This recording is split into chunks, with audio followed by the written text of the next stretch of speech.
Tesla begins rolling out FSD Beta 10.69.3.1. On Friday, Tesla started rolling out the full self-driving Beta 10.69.3.1 to more customers. This means that many customers who have been waiting patiently to use the software can now use it. But what exactly should you know about the release? Do you need it? Welcome to Techlife, where we update you on everything about our technology world. And without further ado, let's get started. For those who might be new and wondering what Tesla FSD is, don't worry, we got you covered. The service includes lane centering, traffic-aware cruise control, automatic lane changes, partially autonomous driving on freeways with limited access, self-parking, and the option to call the car from a garage or parking space. Because of these characteristics, the driver is in charge, and the vehicle needs ongoing supervision. According to the manufacturers, these characteristics lessen collisions brought on by driver error and exhaustion from extended driving. Tesla has constantly been releasing updates on the FSD. The latest one will blow your mind. On Friday, Elon Musk told the world about the wide release. He also stated earlier in November that before the American Thanksgiving holiday, Tesla would make version 11 of the software more widely available. Tesla Joy, a YouTuber, made a note of the fact that after months of waiting, Tesla owners who purchased and subscribed to FSD this year were finally accepted into the beta program.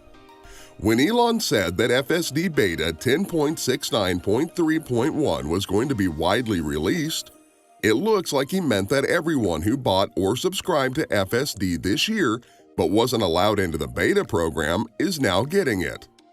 These people have been waiting for beta for months, and it's now starting to download for them. A Tesla owner reported on Twitter that they received FSD Beta over the weekend with a safety score of 81. Before we continue, hold up. If you're watching us for the first time, make sure to hit the subscribe button and turn on notifications so that you can enjoy future videos while getting updated. Getting back to the topic. Joy told Teslarati that she was glad that the customers who had been working on their safety scores and wanted to use FSD Beta could finally use this amazing technology. When Tesla adds new beta drivers, their data will help the neural net and FSD algorithm grow and improve, improving the technology. This is how Tesla can speed up the development of robotaxi's Level 5 autonomy. However, even if there is a wide release, be careful of the ban. For more safety and accountability, full self-driving will be turned off if it is found to be used wrongly. When you or another driver of your car get 5 forced autopilot disengagements, this is a sign of wrong use. Disengagement happens when the autopilot system turns off for the rest of the trip after the driver has been warned several times to pay attention. Driver-initiated disengagements are not bad because they are what the driver is supposed to do. Always keep your eyes and your hands on the wheel. You can't use any handheld devices while autopilot is on. So, what are the features of the FSD Beta 10.69.3.1?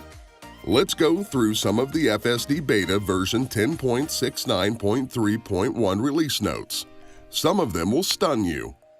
They reprogrammed all parameters using the most recent auto-labeled datasets and upgraded the object detection network to photon count video streams, with a special emphasis on low-visibility scenarios.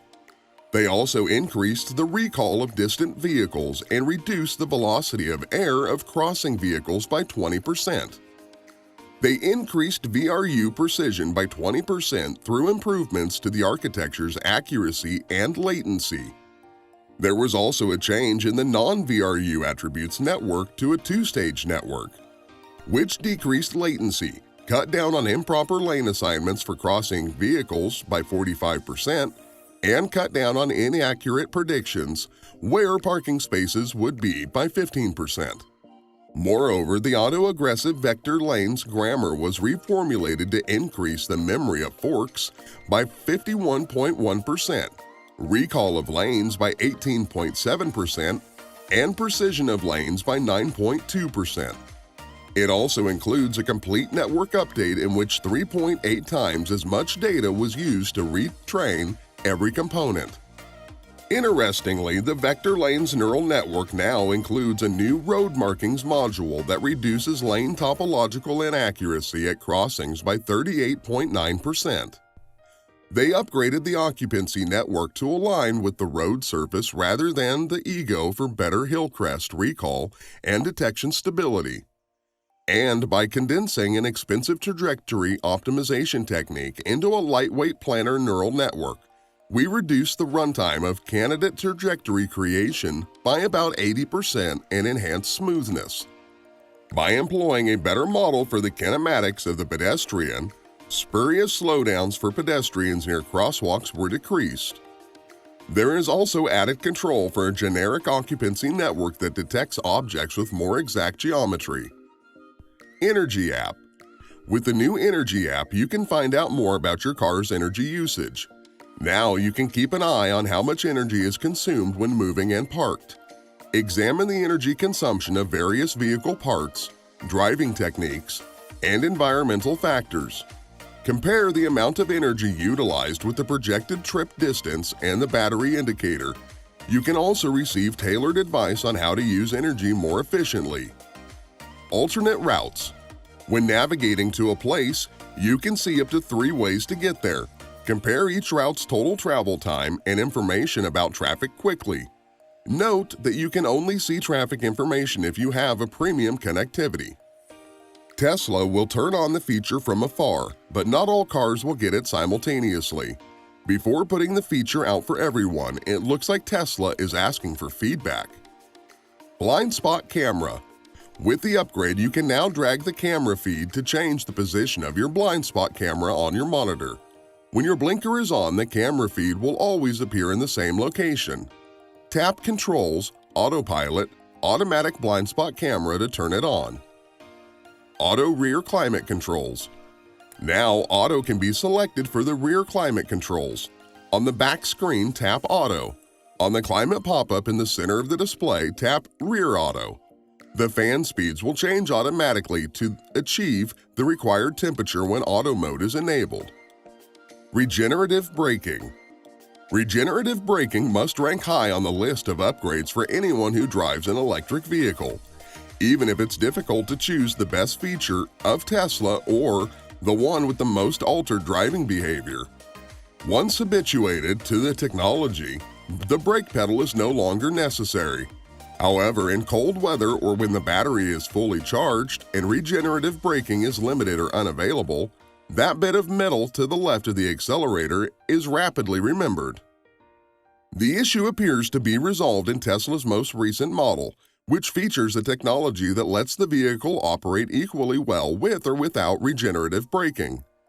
The vehicle will automatically apply its normal brakes when regenerative braking is reduced, and the driver releases the accelerator pedal.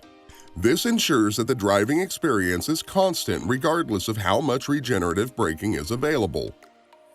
One of the most important elements contributing to how efficient electric vehicles are is regenerative braking. Most EVs will slow down when in motion even though the brakes are not used if the driver eases off the accelerator or lifts their foot almost off the pedal to decelerate. This one-foot driving technique reduces the need for brake pads and recharges the battery, producing more energy. The battery won't require additional power when the automobile is fully charged. In frigid climates, this system has also been observed to behave differently. Thanks to the update, certain Tesla Model 3S's and Model Ys will now function the same in those situations without the ability to utilize regenerative braking. The only Model 3s and Model Ys with this capability, according to Act Green the Only, are those with specific hardware. Before making the capability more widely accessible in a subsequent update, Tesla might be testing it out on relatively limited hardware or on a few particular vehicles. Tesla has made this feature optional since it makes sense that some drivers could be put off by their car automatically applying the brakes without the driver specifically doing so. Drivers can use the new option if they want to get back in touch with their brake pedal. To do so, go to Controls, Pedals and Steering, Apply Brakes when regenerative braking is limited. On the update, another modification was so small that you might not have noticed it. After seeing this, you should look in the upper left corner of the display. Directly over the speedometer, there is a line. You may have seen it before without giving it a second thought, yet the line contains some important information. When the automobile is neither using nor gaining energy, the line is in the middle. Nevertheless, it turns dark during acceleration and green during regenerative braking. If you have yet to notice or disregard it, you're not alone. Tesla has broadened the line and become more visible.